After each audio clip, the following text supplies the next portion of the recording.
melanjutkan kembali Pak soal bunuh diri, tadi Pak Jimmy sudah menjelaskan, ada pertanyaan lanjutan, apa salahnya Pak bunuh diri? Salah dong, kenapa harus mematikan diri?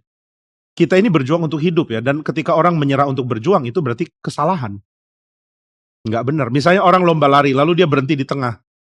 Lalu dia bilang, apa salahnya? Loh, kamu harus lari sampai finish. Nah ini namanya jiwa berjuang untuk hidup. Saya percaya, seorang manusia perlu melatih diri berjuang setiap saat dari kecil. Makanya orang tua yang baik itu orang tua yang tidak mengambil perjuangan anak. Ada orang tua didik itu salahnya luar biasa dengan tolong anak dalam segala hal. Anak nggak boleh terus ditolong, dia mesti punya semangat juang. Dengar semua ya, kamu mesti punya semangat juang. Kalau nggak punya semangat juang, hidupmu akan terasa begitu kosong. Tapi kalau kamu belajar punya semangat juang, kamu akan mengerti bahwa salah satu bagian dari kenikmatan hidup adalah perjuangan. Nah jadi tolong belajar berjuang, jangan gampang putus asa. Karena keputusasaan adalah pilihan bodoh. Kenapa pilihan bodoh? Karena ada pilihan yang lebih limpah tapi kita nggak mau. Ini sama dengan ada orang sudah jalan di padang gurun kehausan, sudah sangat-sangat haus, sudah mulai halusinasi, lalu kemudian ada air aki dan ada aqua. Kira-kira yang mana yang harus dia minum? Ya aqua dong. Terus dia bilang, apa salahnya minum air aki? Ya salah, kenapa salah? Karena kamu melakukan pilihan bodoh. Ada cara lain untuk membuat kamu menikmati hidup dengan versi yang lebih baik. Itu aja. Jadi jangan tidak berjuang. Nah maka orang dari kecil itu harus berjuang. Bayi waktu masih lahir, dia baru lahir, dia berjuang. Dia berjuang untuk keluar dari rahim ibunya. Dan dokter tidak bisa terus menolong. Dokter mesti tunggu kan kalau kelahiran itu normal. Anak itu mesti berjuang keluar. Orang tuanya, mamanya, papanya sih enggak. Mamanya juga harus berjuang untuk dia lahir. Nah jadi orang harus berjuang dari awal. Kemudian ketika anak kecil itu bertumbuh, dia juga mulai belajar apa itu berjuang. Dia berjuang di dalam bergaul dengan temannya, kemudian dia mulai suka misalnya main atau olahraga. Tadi kan sebagian dari kalian ada yang main basket. Apakah main basket atau main bola bisa dilakukan tanpa berjuang? Begitu kamu dioper bola, aduh kok segitu lah opernya, saya malas lari.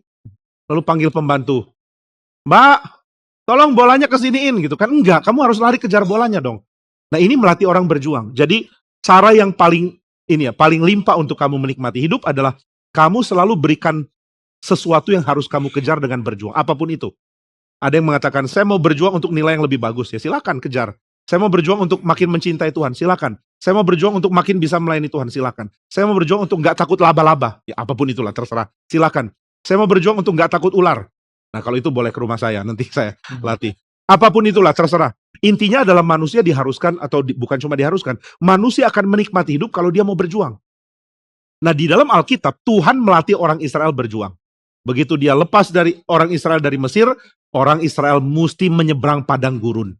Setelah itu orang Israel mesti masuk tanah Kanan dan mesti berperang. Kalau dibilang kenapa mesti gitu, kenapa nggak Tuhan langsung kasih yang enak? Nggak bisa. Termasuk badan kita. Kalau badan nggak digerakkan, kekuatannya hilang. Kalau badan digerakkan, dia makin kuat. Orang rutin olahraga, dia lebih sehat daripada yang malas olahraga. Demikian orang yang punya niat juang, dia akan menikmati hidup lebih lagi. Sekarang ini ironis ya, kenapa orang mau bunuh diri? Karena hidup gak nikmat. Kenapa gak nikmat? Ya karena saya gak mau berjuang. Loh kalau gitu berjuang dong, gak mau mati aja. Gak bisa, mati itu kan gak bikin kamu senang. Enggak, pokoknya mati aja. Ya terserah, cuma coba kasih bukti kalau mati itu lebih menyenangkan daripada hidup. Saya nggak mau hidup lagi. Kenapa? Hidup menderita. Memang mati jadi nggak menderita. Ya paling nggak penderitaan berakhir. Lu udah pernah? Belum sih. Lo terus kok mau mati? Kan ini aneh. Ini sama seperti ada orang mengatakan, saya ini di Jakarta ini udaranya penuh polusi. Saya nggak mau di sini. Terus kamu maunya kemana? Neraka aja deh. Loh, emang neraka lebih baik? Ya daripada di Jakarta atau Tangerang atau Karawaci. Loh itu kan aneh. Neraka lebih jelek lagi daripada di sini. Sama ketika orang bilang, saya mau mati aja. Tahu dari mana kalau mati itu lebih menyenangkan? Nggak tahu. Kalau nggak tahu kok ambil risiko. Ini kan aneh. Ada satu kali ya ketika, ini cuma film, nggak kenyataan. Ketika ada orang mau bunuh diri, dia sudah di pinggir mau loncat. Saya mau loncat. Lalu ada polisi dan psikolog teriak. Apa alasannya kamu loncat? Saya sudah bosan hidup.